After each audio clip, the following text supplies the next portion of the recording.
2 time try பண்ணா அப்படியும் முளைக்கல sir. 5 ஆண்டுகள் ஆயிருச்சு, இன்னும் முளைக்கல பல்லு. இன்னும் எக்ஸ்ரேல பாத்தீங்கன்னா 2 பல்லு இருக்கு. இப்ப முளைச்சிருக்க வேண்டிய பல்லு இருக்கு. பின்னாடி 7 வயசுல முளைக்க வேண்டிய பல்லு இருக்கு சார். ஓஹோ, அது எந்த மேல் ரோவா கீழ் ரோவா ஒரே ரோல இருக்குதுங்களா?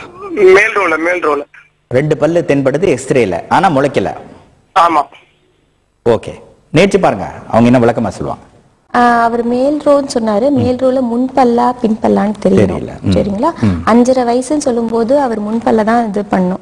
முன்பல்ல யூஸ்வலா இந்த முன்னாடி 2 பல்லும் முளைக்கிறதே 6 வயசுல இருந்து பார்த்தாலே போதும். 6 வயசு 7 வயசு, சிலருக்கு 8 வயசுல தான் முளைக்கும். அவர் எக்ஸ்ரே எடுத்து பார்த்திருக்காருன்னு சொன்னாரு. எக்ஸ்ரேல பால் பல்லும் இருக்குன்னு சொன்னாரு, வளரக்கூடிய பல்லும் இருக்குன்னு சொன்னாரு.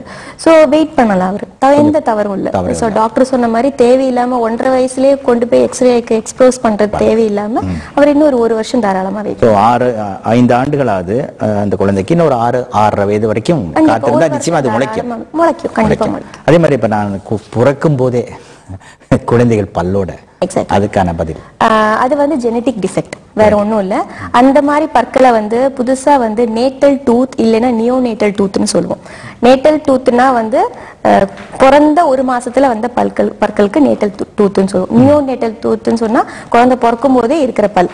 யூஸ்வலாவே முன்னால இருக்கும், கீழே முன்னால இருக்கும், இல்ல மேல முன்னால இருக்கும்.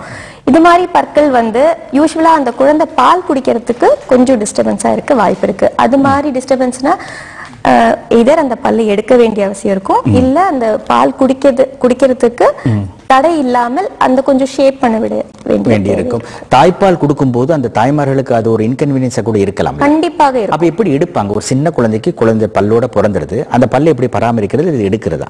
இல்ல, அதான் அந்த பால் குடிக்கிற ஃபீடிங் எடுத்துக்கூடிய நேரத்துல அந்த தாய்க்கு கஷ்டமாக இருக்குன்னா அந்த பல்லி எடுத்து விடுறது நல்லது. இதுல அந்த குழந்தைக்கு எந்த பாதிப்பும் இல்லை. நேரம் வந்துட்டாங்க. வணக்கம், ஆலோசனை நேரம். ஹலோ, பேசுங்க சார். என்னோட பையனுக்கு 2.5 வயசு ஆகுது. சரிம்மா. என்னோட பையனுக்கு 2.5 வயசு ஆகுது. கேக்குதுமா, பேசுங்கம்மா. 2.5 வயசு ஆகுது. ஃப்ரண்ட் 2 டீத்ல சின்ன சின்ன டாட்ஸ் இருந்தது. இப்போ எக்ஸ்டெண்ட் ஆயிடுச்சு. பக்கத்துல இருக்க 2 டீத்துக்கு வந்துச்சு. மொத்தம் 4 டீத்ல இருக்குது. அதுல என்ன பண்ணலாம் சார்? சரி, மேல் வரிசையில புள்ளி புள்ளியா இருக்குது, 4 பற்கள்ல இருக்குது. ஆமாங்க சார். சரி, என்ன செய்யலாம்ன்றதான் கேள்வி. சரி, முயற்சி பாருங்க. அவங்க டாட்ஸ்ன்னு சொன்னாங்க. மேபி அது சொத்தையோட ஆரம்பமாகவும் இருக்கலாம், இல்ல அது சும்மா அந்த பல்லு. என்ன வயசுன்னு சொன்னாங்க குழந்தை? அதாவது 2.5 ஆண்டுகள், 2.5 வயது ஆகுது. அப்போ அந்த குழந்தைங்க கரையாகவும் இருக்கலாம். கரையாக இருந்தா அது கிளீன் பண்ற முறையில சரியாகும். சொத்த பல்லாக இருந்தா கண்டிப்பாக டாக்டர் கிட்ட போய் அரைச்சுக்கிறது. சரி, இப்ப பால் பற்களை பத்தி பேசிட்டு வரேன். இன்னும் ரெகுலர் பற்களுக்கு வரல. நீங்க சொல்ற மாதிரி 6 மாதத்துல துவங்கி 2.5 3 ஆண்டுகள் வரலும் வளரலாம், 6 வயது வரலும் வளரலாம் பற்கள். இப்போ நிறைய பசங்க சின்ன 4 5 வயதுல பல்லு விழுந்துருது, பால் பற்கள் விழுந்துதான் ரெகுலரான நார்மலான பற்கள் வருது. விழுகும்போது ஒரு சின்ன கிராமங்களில் எல்லா இடத்துலையும் சொல்லுவாங்க, அந்த பல்லை புதைச்சி வைக்கணும் அப்படின்றது ஒரு வார்த்தை சொல்லுவாங்க. பிறகு இல்லைன்னா பல்ல ஓட்டு மேலே போட்டுறணும் அப்படிம்பாங்க. இது எதனால சொல்லப்படுது? இந்த பல்லு விழும்போது ஒரு கேப் வந்துடுது. அந்த பையனோ சின்ன பொண்ணோ பார்த்தீங்கன்னா நாக்கை வச்சுக்கிட்டு அதை இது பண்ணிக்கிட்டே இருப்பாங்க. இது எப்படி பராமரிக்குது? பெற்றோர் இந்த நேரத்தில் என்ன செய்யணும்? பராமரிப்புல இதுவும் வருது இல்ல? ஆமா, இது பெரிய நம்ம முன்னோர்கள் எதுவும் காரணம் இல்லாம சொல்லியிருக்க மாட்டாங்க இல்லையா? புதைச்சி வைக்கணும் இல்ல ஓட்டு மேல போடணும். இந்த பல் விழறத அந்த குழந்தையும் கவனிக்கணும், அவங்க பெற்றோரும் கவனிக்கணும்ன்ற ஒரு கான்செப்ட் தான் இது. அதை தவிர்த்து அது வேற ஒண்ணும் இல்ல. அது விழும்போது அந்த பல்லு விழுந்துருச்சுன்னா அந்த நேரத்துல கொஞ்சம் சுத்தமா இருக்கணும். கொஞ்சம் ஒரு இடைவெளி இருக்கிறதுனால இன்ஃபெக்ஷன் ஜாஸ்தி பரவறதுக்கு வாய்ப்பு இருக்கு. சோ அந்த பல்லு விழற ஸ்டேஜ்ல தெரியணும், அந்த குழந்தைக்கும் தெரியணும், பெற்றோர்களுக்கும் தெரிஞ்சுன்னா கொஞ்சம் சுத்தமாக வச்சிருப்பாங்க. அதனாலதான் அந்த ஓட்டு மேல போடுறது, புதைச்சு வைக்கிறது, அந்த எண்ணமாக இருக்க வேண்டும். அதை பாதுகாக்கணும், அதுல இன்ஃபெக்ஷன் வராம இருக்கணும் அப்படின்றதுக்காக சொல்லப்பட்டது. இப்போ உணவு கொடுக்கின்ற போது இந்த பால் பற்கள் வளர்ந்துகிட்டே இருக்குன்னு வச்சுப்போம். மேல் வரிசையில எத்தனை பற்கள் வருது, கீழ் வரிசையில எத்தனை பற்கள் வருது, தாய்மார்கள் என்ன கவனிக்கணும், முழுமையா வந்துருச்சுன்னா எத்தனை வயதாயிரும், பிறகு அது விழ ஆரம்பிக்குது, மேல் வரிசை எத்தனை, கீழ் வரிசை எத்தனை, அது எப்படி பராமரிக்கணும்? மேல் வரிசை 10 பற்கள், கீழ் வரிசை 10 பற்கள். நான் முன்னாடியே சொன்ன மாதிரி 6 மாசத்துல இருந்து 2.5 வயசு வரையும் குழந்தையோட பால் பற்கள் வளரும். வளர்ந்து அது நம்ம வாய்க்குள்ள இருக்கிறது 6 இருந்து 7 வயசு வரையும். இருக்கும். அது வரையும் முழு பராமரிப்பு தேவை, கண்டிப்பாக தேவை. சரிங்களா? சோ 7 வயசுக்கு அப்புறமா ஒவ்வொரு பல்லா விழுந்து, எல்லா பல்லும் மொத்தமா விழாது, ஒன்னொன்னா விழுந்து அதுக்குன்னு தனித்தனி ஸ்டேஜஸ் இருக்கு. ஒன்னொன்னா விழுந்து பற்கள் முளைக்கும், பெரியவங்களுக்குரிய பற்கள். 2.5 ஆண்டுகள்ல இருந்து 6 ஆண்டுகள் வரைக்கும் பால் பற்கள் நிச்சயமாக இருக்கும். 32 எல்லாம் இல்ல, மேல 10 கீழே 10. அந்த நேரத்தில் மிக முக்கியமா பராமரிக்கணும். அது தொடர்ந்து பேசுவோம் சிறு இடைவெளிக்கு பிறகு. சிறு இடைவெளிக்கு பிறகு பேசுவோம். ஆலோசனை நேரம் நிகழ்ச்சி தொடர்கிறது. இன்றைய நிகழ்ச்சியிலே குழந்தைகளின் பற்கள் பராமரிப்பை பற்றி பேசிக் கொண்டிருக்கிறோம். டாக்டர் பி வித்யா அவர்கள் பதிலளித்துக் கொண்டிருக்கிறார்கள். உங்களது தொலைபேசி 42067000. வணக்கம், ஆலோசனை நேரம். வணக்கம், பேசுங்க. ஹலோ லைன்ல இருக்கிறீங்களாமா? பேசுங்க சார். என் பையனுக்கு 2.5 வயசு ஆகுது. சரிம்மா. 17 பல்லு வந்திருக்கு. 17 பல்லு இருக்கு. சரிம்மா. இப்ப அவனுக்கு வந்து ஏர்லி மார்னிங் எந்திரிக்கும் போது கொஞ்சம் மவுத்ல ஸ்மெல் இருக்குன்னு சொல்லிட்டு நாங்க பேஸ்ட் போடுறோம். அவனுக்கு ஸ்வாலோ பண்ணிடுறான். சோ அதுக்கு ஏதாவது பேஸ்ட் இல்லாம என்ன பண்ணலாம் அப்படின்னு கேட்கணும். சரி, பேஸ்ட் இல்லாமல் அதை முழுங்காம வச்சிருக்கு என்ன செய்யலாம்? 17 பற்கள் முளைச்சிருச்சு. சரிம்மா.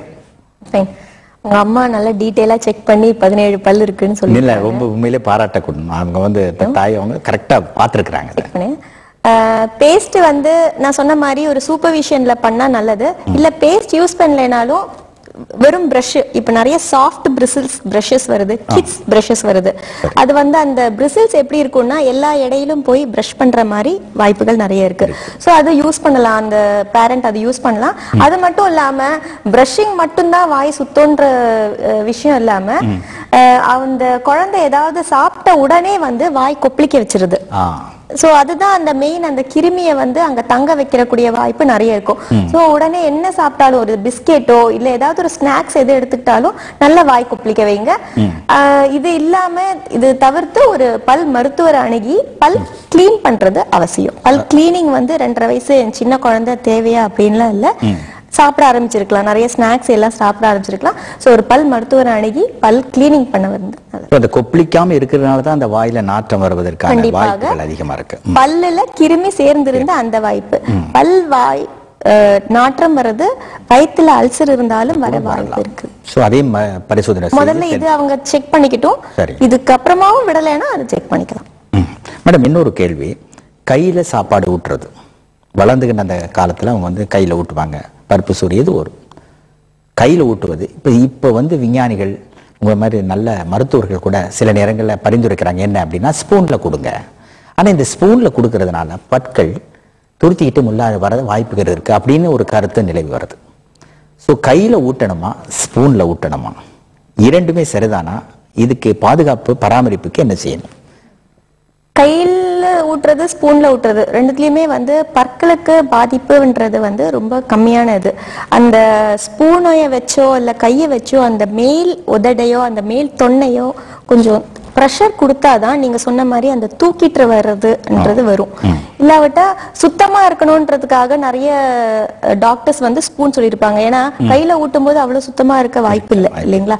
சோ எது ஊட்டினாலும் மேல் தொன்னைக்கு வந்து பிரஷர் கொடுக்காம இருந்தா நல்லது. சும்மா தொட்டு வம்பு பண்ணிக்கிட்டு தூக்கி வச்சு பார்த்துக்கிட்டு செய்யாம கையில கொடுக்கலாம், சுத்தமான கைகளோட, அல்லது ஸ்பூன்ல சுத்தமா வச்சு சாப்பாடு கொடுக்கறதா நார்மல் ஃபீடிங் கொடுத்தா நல்லது. நல்லா இருக்கும். நேர் வந்துட்டாங்க. வணக்கம், ஆலோசனை நேரம்.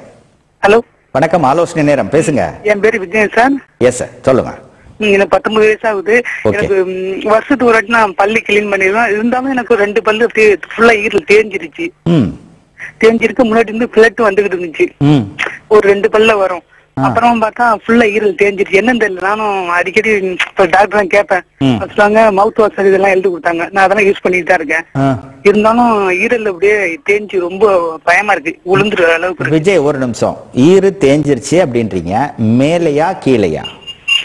கீழே கீழே அந்த பிளட் வந்துகிட்டே இருக்குதா?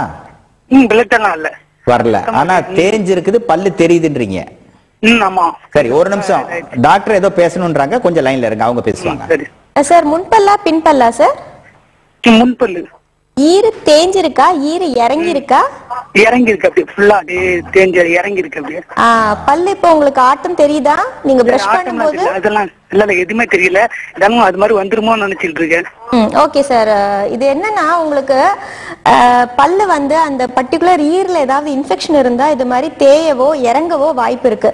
இதுல வந்து நிறைய பெரியோடான்டல் சர்ஜரிஸ் நிறைய வந்திருக்கு. அந்த